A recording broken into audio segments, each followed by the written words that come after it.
ah tonton Chris lan moo tax nga bëgg a quitter club bi moom la réew mi bëgg a xam ñoo ngi lay déglu. su may dem ak su ma dul dem loolu yoonu média nekku si. macha allah fii teg nañ ma si ay conditions yu baax sax. man nur naa fi kenn joueur Europa League maa ko bañ pas Cristiano. compétition bi mu attanul sama tur. loolu dëgg la mais kon yaa ngi waaj pour dem Marseille wala. waxoo fi dara yaa may dégg. Marseille ñoom mënuñ maa fay di.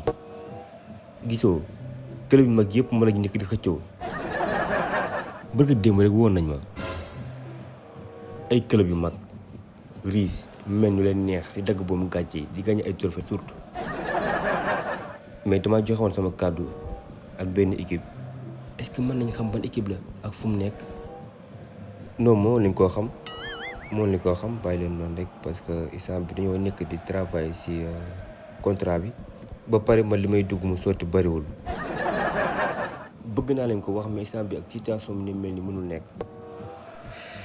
je sais pas ce qui se passe mais opération bi bu mu capoté parce que instant bi moo nekk sama dernière chance pour mu mën a signer ci club et tout.